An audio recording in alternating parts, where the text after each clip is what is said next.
So, Devil May Cry 2. It's quite an interesting game with an equally interesting reception. With a game like this, incredibly awkward gameplay was something that was easily to be expected, and weird gameplay is certainly one way to describe how combat works in DMC2. One of the most important things about the game, and is often mentioned by those that played it, is just how absurdly necessary guns feel within it. This is especially true for certain bosses. But that's not exactly something I wanted to think about when I would attempt to complete the game without using guns. At all. Now, if I am to get into the specifics of what rules I followed, they would go as so. I cannot use guns, regardless of the circumstance, unless the area in question is impossible without them. This applies to guns in Dante's Devil Trigger as well. I am allowed to use any form of sword-based attack or ability that Dante has, which, I assure you, is absolutely necessary for certain parts of the game. With all the rules laid out, let's get this challenge started.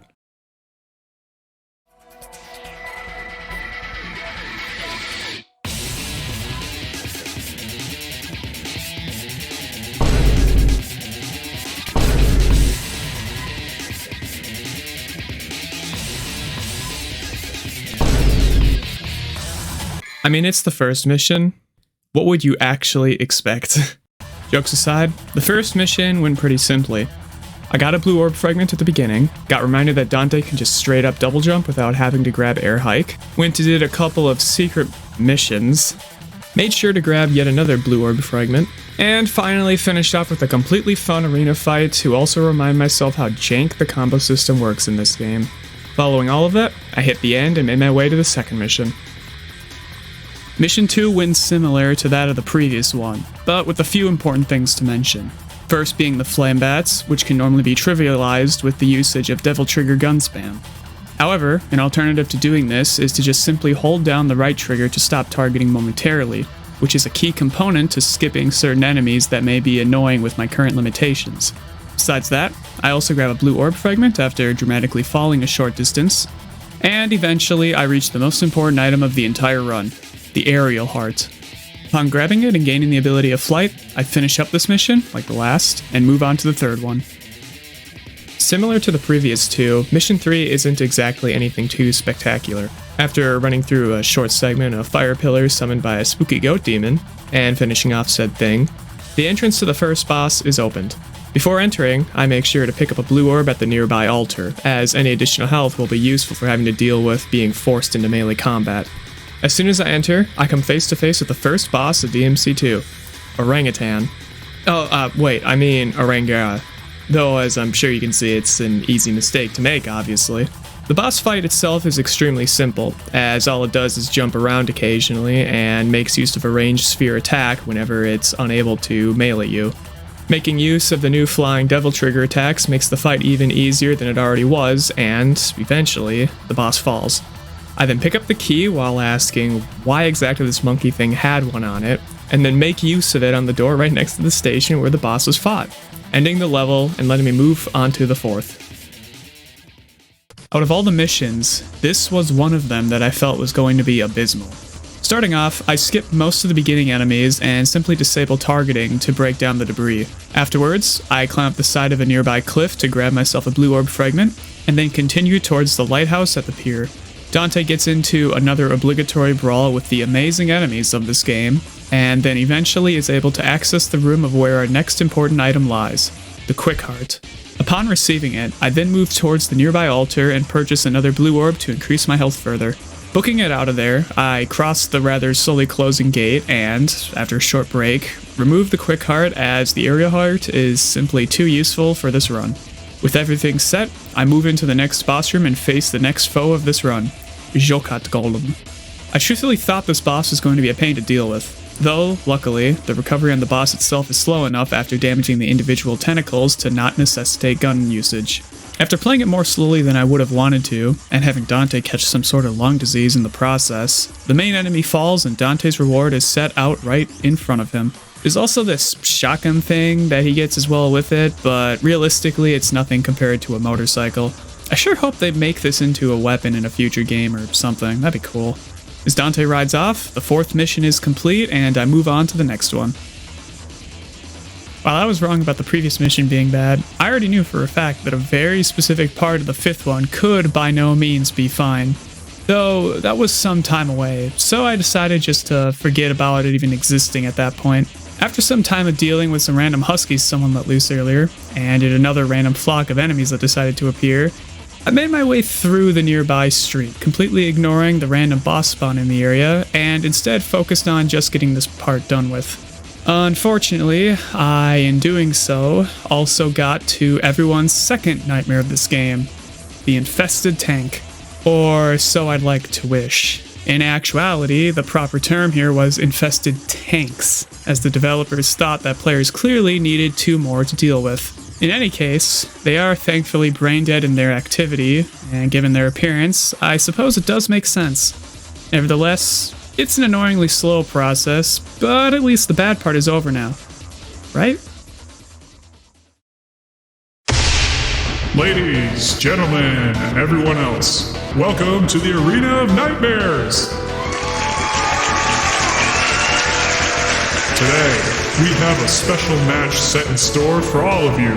In this corner, we have the son of the legendary Sparta and famed demon slayer, Dante. And in the other corner, we have an equally dangerous foe, one of which is feared by all of this city, the one, the only, Infested Shopper!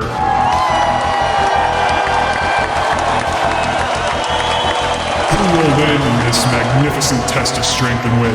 Who will fall, and who will rise? Only time will tell! Well, to answer that question myself, funny announcer, all I have to say is that I will be the one falling. A lot.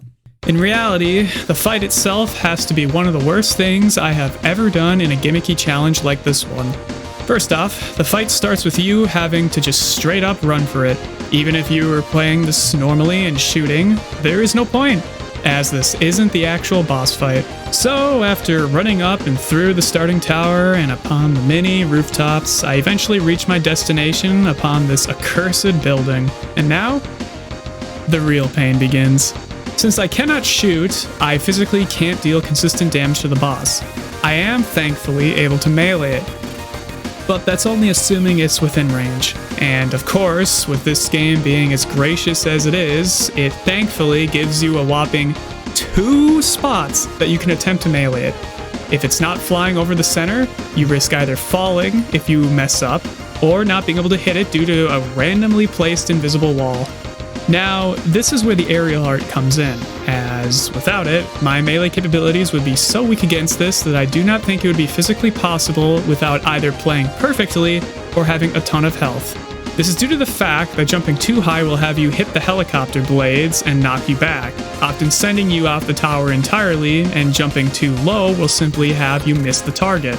This boss was so bad, I actually died in DMC 2. Which normally never happens. Thankfully, I had a gold orb, so I was able to be revived. But I ended up making too many mistakes during this life and died again.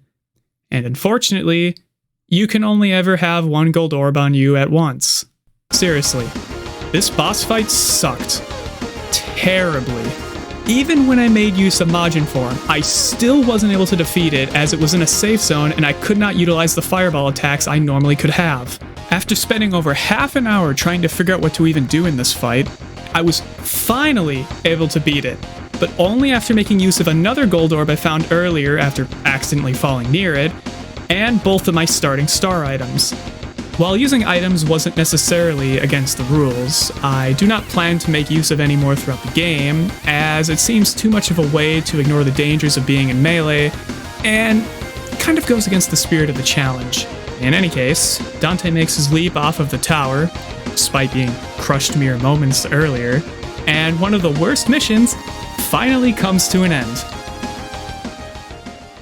With what I hope to be the worst out of the way, I move into the 6th mission. However, before going through with anything, I decided to grab a few more things from the power-up menu. After getting myself a purple orb to grant me more aerial heart usage, as well as an upgrade to my sword due to scars from the previous mission, I continue on. While the start is pretty lackluster, moments later, I am treated to whatever this unusual pre-rendered cutscene is, as well as the boss of this mission, Noctpteran. Truth be told, I was extremely uncertain over how this boss would go. I believed there'd be no way to consistently melee it, as it seemed like it moved way too often, and I was worried it'd have too much health. Thankfully, I was wrong this time, as the boss had both a large hitbox and moved much slower during the bat phase. Even though the bats are annoying, they don't actually do much damage and only knock you back, which makes it pretty easy just to outright ignore them. The second phase is equally as simple, as the boss just floats around and occasionally shoots off a magic shotgun attack towards you. It also does some weird electrical orb stuff, but it's negligible and easily ignored. After daydreaming for a few minutes over the course of the fight, it eventually decides to finally stop trying and falls. There's also this helicopter sequence, which is probably important, but it and the mission just kind of ends abruptly. Mission 7 is kind of a bland one, which I guess in reality describes most of the missions now that I think about it, but there's still a tad few notes to mention here and there. First off, Dante does some radical moves on this pipe on his way to the next area, which is cool or something, I guess. Further in, I activate a trigger to make another additional amulet part become available, and then make the completely bearable trek downwards. After a quick charging session, I fly upwards to the center section of the stairwell before grabbing the next additional part of this run, the Flame Heart. Honestly, I don't even know why I got this, since it seems pretty situational, but I'm just gonna pretend it's important. I also make sure to grab Vendetta later, but decide not to make use of it for the time being. Even though it does do more damage, I wanted to focus on using Rebellion for the damage and range combination, as well as the current upgrade investment I already have in it compared to the new sword. Anyway, I also grabbed the Offense Heart, which you obviously saw during my ramble, but is it a fat sword? No, of course it isn't. It's also not really going to help a ton, but, you know, it's there now, I guess. I then go through the nearby train station, and after the tram itself stops, I make a detour upwards to grab myself an entire blue orb. Following it, I go up the nearby elevator, try my best to ignore the bats like usual. At the top, I also make sure to enter into a nearby secret mission to get myself more progress towards another blue orb fragment, and afterwards I continue onwards and meet our next important character, Heihachi Mishima. I think. Arcana. Grabbing myself yet another upgrade for Rebellion, I enter into the 8th mission. After watching the fighting game character showcase his favorite sound-producing thing to do with your fingers, I watch as a coincidentally timed demon and boss rises from the ground. The demon in question, of course, being Furia Taurus. The boss itself is pretty bland, but being forced into melee means I at least get to do something here. Though, at times, the boss just misses for what seems to be basically no reason. The key part of this fight is to make use of its right leg, as most of the attacks don't often seem to properly hit there. Obviously, this is assuming that it's not looking at you, but then again, I seriously have no idea what this boss is looking at most of the time anyway. At the end of the day, Aerial Heart Devil Trigger still does make short work of it, so it falls pretty quickly. As I watch Dante forget to make a cool one-liner about being chill or something like that to the boss he just defeated, the mission ends in disappointment. With the 9th mission being mostly a running simulator, I'll try to keep it short, though, based on the timer given, the devs clearly didn't think it'd be that quick. I mostly just skip by about everything, while making sure to grab the blue orb fragment up above with Aerial Heart in an open area part of the level. Later in, something happens with this plane I'm in, but due to me skipping the cutscene accidentally, I'll truthfully never know what went down outside. I also grabbed the missile launcher from inside the plane, though unfortunately the game doesn't let me smack enemies with it, so I guess it won't be getting much use. Outside, Dante rides away on his motorcycle, and the mission ends as fast as it started. The 10th mission starts out pretty simple, and prior to the end segment of it, is pretty standard. I make my way over to the triggers and make sure to activate them quickly, which then opens up a small room with another trigger to set off. Once I set it off, a door upon the ground opens up. However, just as I make my move towards it, Dante is sucked into some random wormhole that decided to show itself now, out of all times. After a quick bit of fighting with some fans of the Demon Hunter, Dante realizes his clothing is a rather tasty piece for any nearby flying insects. And, of course, one is nearby. In specific, the large flying boss in question is Noctpteran. The boss has a rather large and noticeable issue during this fight, and that is that it simply flies too high for you to hit it at all with any regular jumps, and is often even out of range of aerial heart attacks. The only times it can be hit with flying devil trigger attacks is whenever it goes down to spawn its larvae. Now, the larvae in question are thankfully not difficult to fight. They have 3 attacks in question: charging attack, which grabs you, a quick short-range grab, and an attack from under the ground. While it's normally hard to find times to attack it during the charging periods, it is easy to land sword hits whenever it tries to do a close range attack. Whenever one dies, the boss may try to spawn another, which, as mentioned earlier, provides the perfect time to land your own attacks on it. With time, the boss falls and... it doesn't end. No, the boss fight actually ends when other larvae are dead. So, after making quick work of them, I teleport out of the arena and make my way into the door upon the ground, ending the mission. The 11th mission is mostly lackluster, but it does contain important things within it.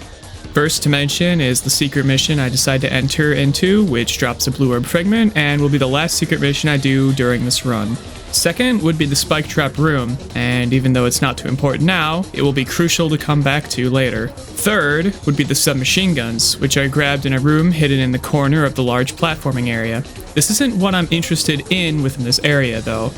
What I am interested in takes me back to the previous place I mentioned earlier. A hallway can be seen to now be opened up in sight, and after entering through it, I am met with a new sword, Merciless. On top of that, quite literally, I grab an entire blue orb and return myself back to the previous platforming area to continue on with the mission. After slapping some statues for way longer than I'd like to admit, I open up a blocked off amulet component. This specific amulet part being the healing heart.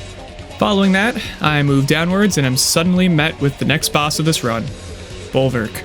Bulwark is an annoyance to fight against without being able to use guns, as it's no longer possible to abuse its inability to hit you when near the throne. Even though most of the attacks done by the boss can stun lock you, they can be thankfully ended quickly utilizing Devil Trigger. I also unintentionally defeat one of the wolves due to them getting way too close to my aerial heart attacks, but I'm gonna blame that on the boss for their lack of animal care on its part.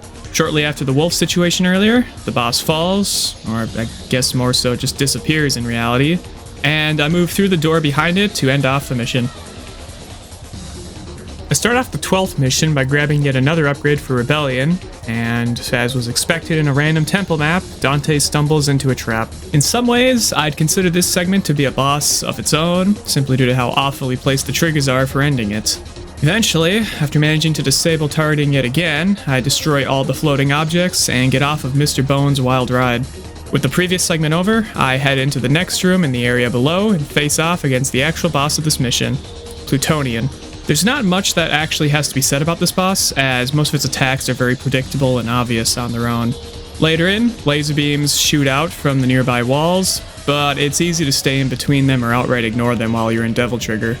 After a pretty short bout with the boss, it falls, and after walking into the lift and watching a short cutscene, which I think I probably ended earlier than normal, the mission finishes off.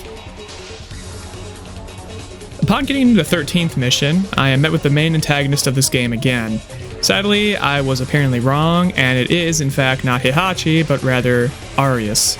Now, Arius is a difficult foe to beat, and a boss that needs to be focused on at all times. He has an ability to block your own attacks quite effectively, and on top of this, he is capable of summoning his own allies to fight for him. It's important to take note of the fact that he also has the ability to teleport, which gives him some distance between him and yourself. Because of this, you will have to be actively on your toes, or else you won't be able to deal damage to him properly. He can also make use of some dark attacks that offer him range capabilities, and also the ability to get Dante stuck in a wormhole similar to the ones seen in a level before. The strategy here is a complicated one, but allows you to defeat him with some safety and ease. Oh, wait, he's already done with. Huh. In any case, jest aside, the boss is extremely easy, and with him out of the way quite quickly, the 13th mission comes to an end. Mission 14 is kind of a tedious mess, but it's fairly straightforward, assuming you know where to go during the course of it. I start off by taking the first left near where I spawn to get me to the first trigger. After fighting through a horde of enemy wizards, I use the Devil Trigger gauge given to fly up to a blue orb fragment up above.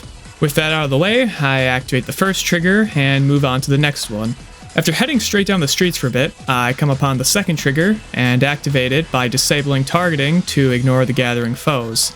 I then head backwards and take a right, going further down the path until I come upon an opening up above similar to the arena area in the first mission. Upon yet again ignoring the enemies within and rushing the trigger without targeting, I move onwards.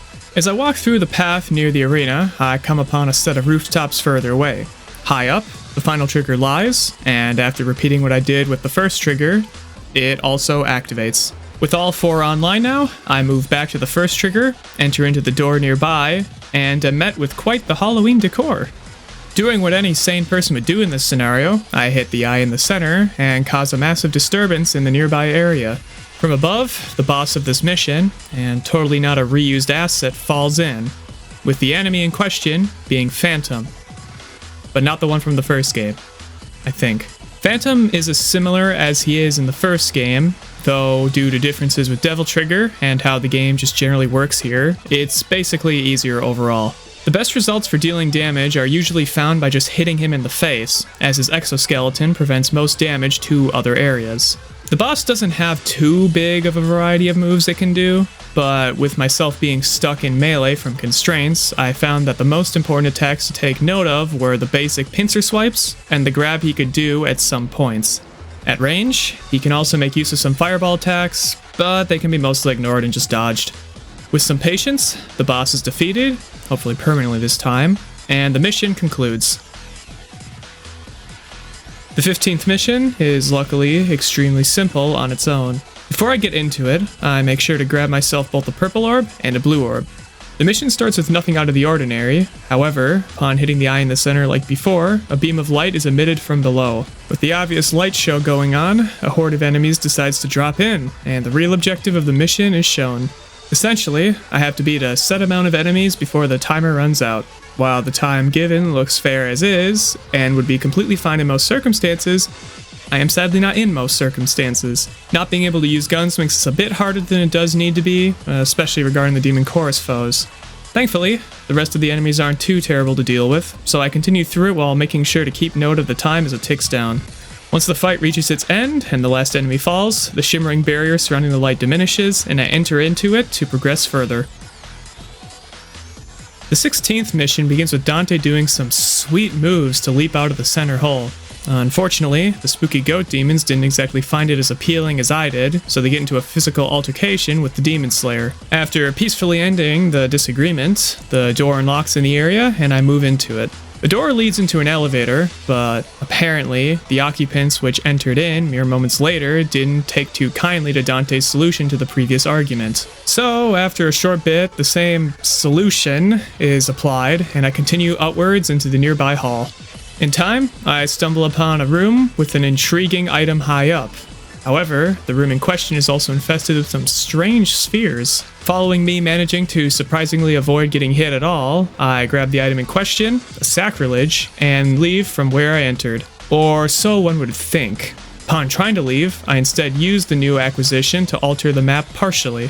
With the map now shifted, I continue through the hallways from earlier and enter into a newly appeared door. Further in that room, I come upon an old friend from earlier, Bulwark. Again. Yes, apparently the totally not annoying boss from earlier is used once again in this game, so I decide to try to get this over with in the same way that I did the first time. The boss falls after some time of fighting, and unlike the first time, no dogs were significantly injured in the process. Once I pick up the sacrilege dropped by it, I move back from where I came and use the item on the door to change the map. After I travel through the halls like before, I come upon the next door and room. Normally, I'd skip the enemies here and continue into the room on the opposing side of this area to progress the mission. However, I won't be doing that this time around, as there is something I do need to get from this specific room beforehand. Defeating all of the enemies in the current room causes another sacrilege to be dropped, and after using it to shift the map one more time, I enter into the halls and find the room I've been seeking. Upon activating the trigger located within, all of the previously frozen enemies become hostile. After I manage to finish all of them off, an item becomes available as a barrier disappears. This item, being one of high importance, is the Frost Heart. You know, maybe if Dante had this earlier, he would have been able to make a cool ice pod or... Anyway, with it equipped and set, I move back from where I came, enter into the opposite door in the room from earlier where I got the last sacrilege, and come upon a second elevator. Given the effectiveness of the conflict resolutions from earlier, I make use of them, and manage to peacefully leave the elevator as it reaches the top. As I enter into the large room away from the elevator, I am suddenly stopped in my tracks. Apparently, Dante needs to deal with some of his inner demons at this point, so after entering into a strange dimension, I am met with the next boss of this run, Trismagia. And yes, there are 2 actual bosses in this run, because why not? If I have to be honest, Trismagia had to be one of the bosses that made me think that this run was not exactly going to be that possible. Now, I was luckily wrong, as the normal version of the boss does at least show some respect at times. If you can call what it's doing throughout the fight as respectful, that is. The boss is a set of 3 heads which move at a far distance. Normally, you'd shoot them, as it is the best way to deal damage to the boss in general. I, unfortunately, do not have working guns. The good news here is that the boss isn't exactly that complicated. It does make use of some ranged attacks that do have to be dodged, but something that actually matters with the boss is that it eventually moves in for short-ranged ability. During this time, I can go in for my own attacks against it and... Holy! Okay, so I did not actually realize just how much damage could be done to this boss at melee when it goes in for an attack. I, for the longest time, thought that using guns was the only viable way to attack this boss. With this known now, the boss was honestly extremely trivial. Most of the attacks are still easy to dodge, and I can just dish out massive damage whenever it gets in close. After dropping the boss to 0 health, it of course decides not to die, and leaves to use its final dangerous attack. Sadly, this attack is as easy to dodge as the previous ones, so the boss falls in a really anticlimactic way.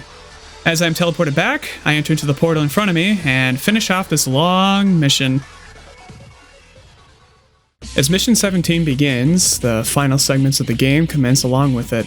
A cinematic showing off some of the greatest graphics 2003 could deliver is shown, and less importantly, it also showcases some sort of important plot stuff, but that doesn't really matter. Arius eventually realizes that one of the Arcanas isn't real, and Dante strives in on point to show off his trickery. Angered by this, a fight occurs, and the boss and focal point of this mission is put in at full force. The second fight with Arius changes some of the mechanics of the first one. First thing to note here are the 2 bodyguards he now has, which constantly pester and prod you with their daggers. Arius' attacks are mostly the same, but he now does the teleport more consistently and often, so traveling throughout the room is much more of a normal occurrence. At times, Arius may choose to sit upon one of the many thrones set out within the room. Whenever he does, he will tend to summon more enemies while also taking shots at you. The newly acquired Frost Heart comes in handy here, as, when combined with the Aerial Heart, allows Dante to mini-stun enemies to keep them in place longer while hitting them at the same time. Though, realistically, it doesn't exactly show itself as a necessity overall. Regardless of everything mentioned, the fight is still generally pretty easy. After he falls and finishes his monologue, Dante watches as Arius strangely becomes hit by something and flies backwards, ending the mission, albeit somewhat suspiciously. Finally, after so long, I've made it. The final mission of this run. At the start of the mission, I grabbed the last upgrade, with it being a purple orb. With my health and devil trigger at their max, I begin the last segment of this game. As it starts, I am met with the final foe of this game, Argosax, who is a combination of the previous bosses during the game. Thankfully, it's a pretty easy enemy to beat in the regular run, so I'm going to be completely fine during this fight and nothing actually will go wrong at... Oh, wait. I'm already dead. So yeah, as it turns out, Argosax seriously wasn't made with melee in mind, given that many of the bosses are insanely irritating to consistently land melee attacks off. As was seen earlier, Infested, the one who had a pretty useless shotgun attack back in the actual fight, suddenly has an uber powerful variant which can instantly kill Dante. And while I'd like to say that some of the bosses are still easy, and maybe to an extent this is true, many of the other boss parts are similarly annoying. Orangea has an annoying swipe attack and sphere ability if you're too far. Phantom has a fireball attack with additional fire pillars. Joket Golem does something, I think. Taurus will shoot out large streams of fire and attack you with a large sweep of its hammer. Nefasturus is pretty self-explanatory, as was shown earlier. And Griffon... oh dear. While Infested has the annoying ability to one-shot, Griffon has many attacks that are extremely difficult to properly dodge unless you are distant. And unfortunately, without guns, I cannot maintain a safe distance from him. Also, where did Griffon come from exactly? He wasn't even in this game at all, and now suddenly anyway, difficult as the collective may be, there are methods to make it easier when in short range. Orangara can be quickly gotten out of the way due to its low health. The sweep attack can also be jumped over fairly easily, and by staying on the right side of it, you can much more easily take note of its incoming swipe, which does help. Phantom's fireball attack can be fairly predictable, and even though the fire pillars at times can be quick, the low health of the boss often means they won't be seen at all. Joket's Golem is extremely easy to beat assuming you're on the close right side, as it will often just try to hit you with a straight attack instead of a sweep and miss outright. Furia Taurus can be a bit tricky to deal with, due to a combination of its attacks being awkward to dodge and its close proximity to Griffon, which will often cause him to send electrical attacks at you as you're trying to attack the other boss. The Fastress, while probably the scariest to deal with in melee due to its ability to outright one-shot you, is vulnerable during its laser beam attacks, as it cannot use the other ability during that one. And finally, Griffon can be annoying due to the amount of electrical attacks he will send at you from time to time, and the difficult to dodge angled attacks in close range, but either aerial heart attacks or slow, patient attacks after every boss ability usage will eventually cause it to fall. Like the Infested Chopper boss, this was one of the only bosses in which I made use of the Majin 4. Unlike the previous fight, though, it did come in clutch and allowed me to finish off Griffon just as I was about to die. With the Argo Sacs out of the way, the mission does not end, but instead I am met with the true final boss of this game, the Despair Embodied. And the name of this boss really does sum up my experiences in this run, to be honest. Anyway, my bad health management from the first boss did cost me my life here. Thankfully, I was able to respawn in the second part of this mission, and didn't have to replay the first one. Now, the Despair Embodied is probably the only actual boss throughout this entire game, as, even though I wouldn't really consider it difficult, it doesn't feel absolutely dreadful to fight against with or without a challenge attached. While I still prefer the higher difficulty versions of this fight, the normal one actually felt pretty tolerable, even when not being able to use guns. To summarize the boss overall, they have many quick attacks, and often make use of teleportations to close in the gap and prepare for alternative abilities to be used against you.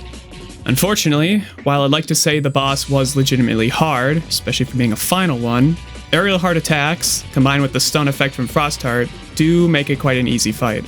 This is on top of the fact the boss also doesn't do that much damage overall, which does kind of suck. I was seriously hoping not being able to use guns would at least mean the final boss would be some sort of interesting challenge. As the fight concludes with Dante's last hit, the last boss cutscene plays out. Dante disappears momentarily as a hit is deflected, losing his only weapon in the process. However, just as it seems it is over, he reappears, gun in hand. Just as he is about to pull the trigger, he thinks back on this entire challenge and everything he went through. All of the memories flow through him as he thinks all about the events that led him to this moment. He contemplates more about his current circumstances, and as to whether or not pulling the trigger here and failing the challenge is truly worth it. In the end, just as his gun charges up, he lets out a smile. But his principles and ideals are more important to him, so he backs off, opting not to. Just kidding, this challenge sucks. Get dunked on, nerd. Just as Dante finishes off the final boss with his only true shot fired throughout the run, probably, he rides off on his motorcycle that somehow got here, and, with his journey ended, so is mine. The challenge in this game comes to a truly climactic end. So, what exactly are my thoughts on this entire challenge? Well, for starters, it wasn't exactly that difficult outside of the second to last boss and the Infested Chopper fight. It also really wasn't that fun. Though that's more of a fault on the game and less on the challenge, to be honest. The game does have several problems in regards to basically necessitating guns. I easily felt this was noticeable during certain bosses, such as the Infested Chopper fight itself. Would I suggest for someone else to try something out like this? Probably not. Overall, it kind of sucks. Sure, it was interesting to experiment around and try to figure out the best ways to beat certain things without being able to use range attacks, but I honestly just don't feel like it's something people should willingly try. I do really want to try doing similar things in the other Devil May Cry games, but maybe taking an opposing spin on it or something alternative to whatever this mess was. Perhaps I might also be willing to return back to DMC2 and attempt this challenge once again, but on a harder difficulty. Maybe doing all this on the must-die difficulty, where bosses and enemies are more aggressive, could showcase how broken the game really is. But is that really something I could truthfully handle?